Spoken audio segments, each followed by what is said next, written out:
இப்போ மார்ச் 8 அன்னைக்கு நான் 2 ப்ராடக்ட் வந்து லான்ச் பண்ணேன். மார்ச் 8க்கு தான் நான் லான்ச் பண்ணுவேன் வெயிட் பண்ணி லான்ச் பண்ண ப்ராடக்ட் தான் வந்து கருப்பு உளுந்து கஞ்சி, பூங்கார் ரைஸ் போட்டு கருப்பு உளுந்து கஞ்சி. அதே போல் மல்டிகிரெயின்ஸ் ஹோல் வீட் ஆட்டா தான் எல்லோரும் பண்ணேன். நான் மல்டிகிரெயின்ஸ்லேயே சீட்ஸ் போட்டு உமன் ஸ்பெஷலாக நான் வந்து ரெடி பண்ணேன். ரெண்டுமே உமன் ஸ்பெஷலுக்காக தான் நான் பண்ணது. சுவர் இருந்தால் தான் சித்திரம் வரைய முடியும். அதே போல் வந்து அதே மாதிரி தான் நம்ம நல்லா இருந்தால் தான் நம்ம ஒரு ஃபேமிலியை பில்ட் பண்ண முடியும். நம்மளே ஸ்ட்ராங் இல்லை அப்படின்னா அங்கே ஃபேமிலி வந்து எப்படி இருப்பாங்கன்னு நம்மளால் இமேஜின் கூட பண்ண முடியாது. இப்போது நிறையா ஃபேஸ் பண்ணுறது வந்து லேடிஸ்க்கு நிறையா problem, PCOD, PCOS, hormonal imbalance, post delivery depression எல்லாமே இருக்குது. இது எல்லாத்துக்குமே வந்து நம்ம சரியான சாப்பாடு எடுத்துக்காதது தான்.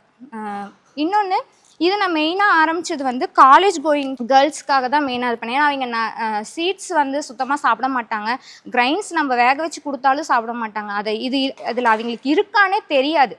ஃபர்ஸ்ட் ஆஃப் ஆல் அதை நம்ம செஞ்சு கொடுத்தோம்னா அவங்களுக்கு அது என்னன்னே தெரியாமையே சாப்பிட்டு போவாங்க. எனக்கு வந்து இந்த ப்ராடக்ட் வந்து whole wheat grains and seed wheat flour வந்து நல்ல எனக்கு வரவேற்பு வந்தது. இது வந்து என்னோட கைனகாலஜிஸ்ட் மேமோட கைடன்ஸ் மூலியமாக தான். ஏன்னா நம்ம ஒன்று பண்ணுறோம், அது கரெக்டாக தப்பான்னு தெரியலை. என்னோட கைனகாலஜிஸ்ட் மேம் எனக்கு ரொம்ப ஹெல்ப் பண்ணாங்க. அவங்கக்கிட்ட நான் நிறைய டிஸ்கஸ் பண்ணி கடைசியாக ஒரு ப்ராடக்டை லான்ச் பண்ணினேன்.